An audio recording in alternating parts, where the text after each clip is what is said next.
ಮತ್ತೊಂದಿಲ್ಲ. ಅದು ನೀವು ತಿಳಿದುಕೊಂಡಿರೋ ನಿಮ್ಮ ಅಜ್ಞಾನ ಆಡಿಸುತ್ತಿರುವ ಮಾತು.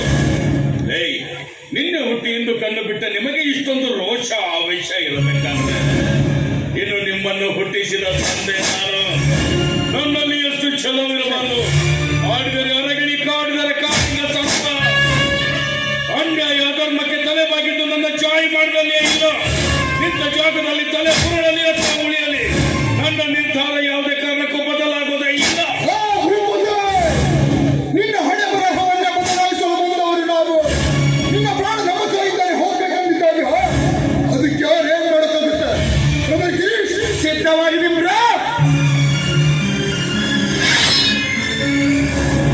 ಭೂಪತಿ, ನೆನೆಸ್ಕೋ ನಿನ್ನ ಮನೆ ದೇವರನ್ನ. ಇವನನ್ನು ಹಾಗೆ ಕೊಲ್ಬೋದು. ಇವನು ಒಂದೊಂದು ಇವೇ ನಮ್ಮ ಕೈಗಳು. ಇವನ ದೇವರ ಆಯ ಚೂಡಂತೆ ಹಾರಾಡಬೇಕು. ಬನ್ನಿ ಯುದ್ಧಕ್ಕಾಗಿ ಬಂದ ವೈರಿಗಳೇ, ಹಸುವಿನ ಹೊಟ್ಟೆಯಲ್ಲಿ ಹುಟ್ಟಿದ ಕ್ರೂರ ಮೃಗಗಳೇ, ಹುಟ್ಟಿಸಿದ ಮಕ್ಕಳನ್ನೇ ಕೊಂದು ಹೊಸ ಇತಿಹಾಸ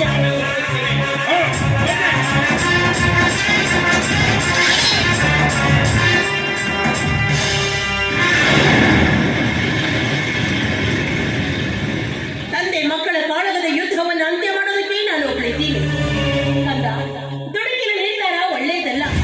ಈ ತಾಯಿಯ ಮಾತನ್ನ ಕೇಳಿ ಮಕ್ಕಳೇ. ನೀಯಾವ ತಾಯಿಯೇ ಮಕ್ಕಳ ಅಭ್ಯುದಯವನ್ನೇ ಬಯಸದೆ ಗಂಡನ ಮಾತಿಗೆ ಕವಲಕ್ಕನ ತಲೆ ಹಾಕುವ ನೀನು ತಾಯಿಯೇ ಸ್ವಾರ್ಥದ ನಾಯಿ. ತಾಯಿಯೊಂದು ಬಾಯಿ ತೆರೆದು ಬಂದಿದೆಯಲ್ಲ, ನೀನು ಗಂಡ ತನಗಿಂತ ಹೋಗ್ತಿದೆಯಲ್ಲ. ಆ ಕೀರ್ತಿ ಕೂಸಿನ ಹೆಸರು ಬರೆದಿದ್ದಾನೆ. ಈ ಮಾಡಿದ ತಪ್ಪು ಮತ್ತೆ ನಿನ್ಗೆ ಅಮ್ಮ ಅಂದಕೇನೆ. ಇದು ಯಾವ ಕಾರಣಕ್ಕೂ ಸಾಧ್ಯವಿಲ್ಲ ಶರಾವತಿ. ನೀವಿಬ್ಬರು ನಮ್ಮ ಪಾಲಿಗೆ ಎಲ್ಲ ಸತ್ತು ಹೋಗಿದ್ದು ನೆನಪಿನಿಂದ ಮಾಸಿದ್ದೀರಿ. ಎರಡು ಸಂಬಂಧ ಕತ್ತರಿಸಿ ವೈರಿಗಳಾಗಿದ್ದೀರಿ. ಆಮೇಲೆ ನಿನ್ನ ತಾಯಿ ಅನ್ಬೇಕಿದೆ, ನಿನಗೆ ಅಪ್ಪ ಅನ್ಬೇಕಿದೆ. ಆಯ್ತಾ ಆಯ್ತಂದ್ರಪ್ಪ ನಿಮ್ಮ ಮಾತಿನ ಸುರಿಮಳೆ. ನಿಮ್ಮ ಮಾತಿನ ಸುರಿಮಳೆಗೆ ಸ್ವಲ್ಪ ವಿರಾಮ ಕೊಡಿ. ಹರಿಯದ ಬಿಸಿ ರಕ್ತದ ಪ್ರಭಾವವೋ ಅಥವಾ ಕಲಿಸಿದವರ ಮಾತಿನ ಪ್ರಭಾವದಿಂದ ಈ ರೀತಿ ಮಾತನಾಡ್ತಾ ಇದ್ದೀರಾ? ನೀವೇನೇ ಮಾತಾಡಿದ್ರೂ ಸಹಿಸಿಕೊಳ್ಳುವ ಅನಿವಾರ್ಯ ನಮ್ಮದಾಗಿದೆ. ಸಹನೆ ಅನ್ನೋದು ಇಲ್ಲದೆ ಹೋದ್ರೆ ತಂದೆ ತಾಯಿ ಎಂಬ ಪದವೇ ಶೂನ್ಯವಾಗಿ ಬಿಡುತ್ತೆ. ನಿಮಗೆ ಬೇಕಾಗಿರೋ ಆಸ್ತಿ ತಾನೇ ಜೀವನವಾಗಿದ್ದೀನಪ್ಪ. ಮಾತಾಡ್ಕೊಂಡು ನನಗೆ ನನ್ನ ಮಕ್ಕಳ ಭವಿಷ್ಯ ಮುಖ್ಯ, ಅವರ ಸುಖ ಮುಖ್ಯ. ನಾನು ಈ ಮನೆಗೆ ಬಂದಾಗಿಂದ ನನಗಿಂತದ್ದು ಬೇಕು ಅಂತ ನಿಮ್ಮನ್ನ ಕಾಡ್ಲಿಲ್ಲ, ಬೇಡ್ಲಿಲ್ಲ. ಯಾಕಂದ್ರೆ ಕಾಡುವ ಬೇಡುವ ಮೊದಲೇ ನನ್ನ ಆಸೆಯನ್ನ ಈಡೇರಿಸಿದವರು ನೀವು.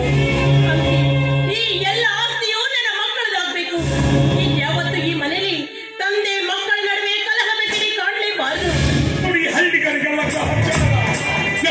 ಬಿಡುವ